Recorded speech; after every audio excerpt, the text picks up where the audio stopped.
Sorry there, you two. I don't know if my computer, I think it froze, so I don't know what we missed or what we caught, but we're just going to continue. This is 8th grade, lesson 91, okay? And we're just going to continue on with example 2, okay? So example 2 says, Irene works with stained glass. She wants to make a replica of a stained glass window. Her replica will be related to the original window by a scale factor of 1/3. So, as you notice, a scale factor of 1/3, that means it's going to get smaller, right? It's not going to get bigger. So let's just draw this out. She has the original window of a stained glass. And I don't know how big it is. It doesn't really matter. It's just saying, let's just say this is her window. Okay? And this is the original. I'm going to put an O in there again for the original.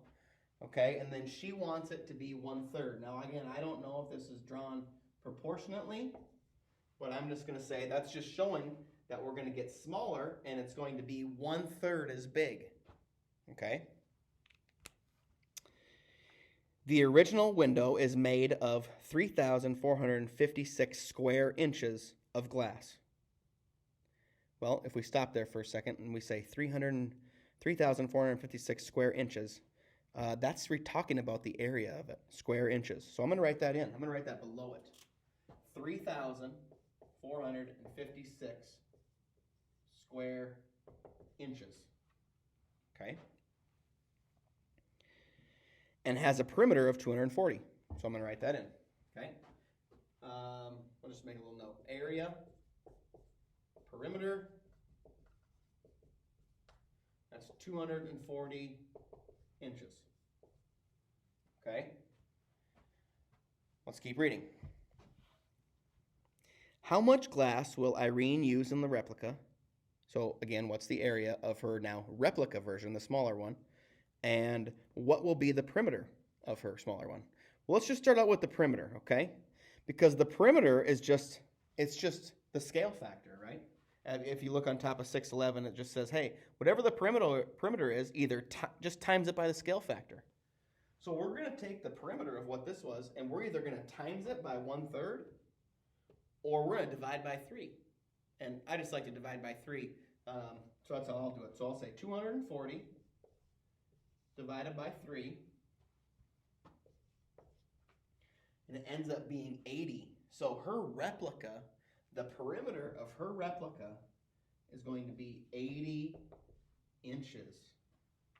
Okay? And it also wants us to find the area. If you go back to the top of 611 again, it says, hey, when you're finding the area, take the scale factor and square it. Okay?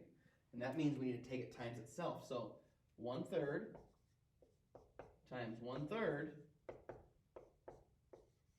is going to equal 1/9.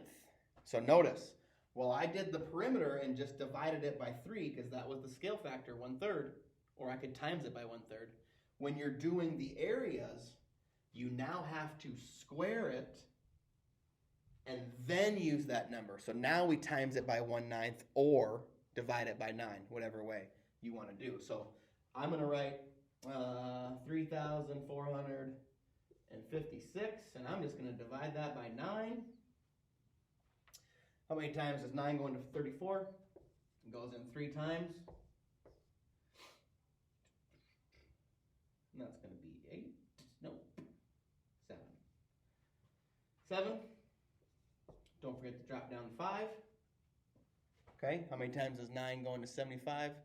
Well, 9 times 9 is 81. 9 times 8 is 72.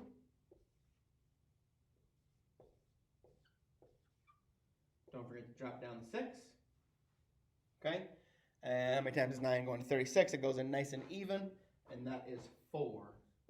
Okay, so now the little replica, this was the replica, okay, which had a scale factor of 1/3, which when we were figuring out the new area, we had to times it by the scale factor, and we were timesing it by 1/9 or dividing it by 9. The area of this is going to be 384 square inches.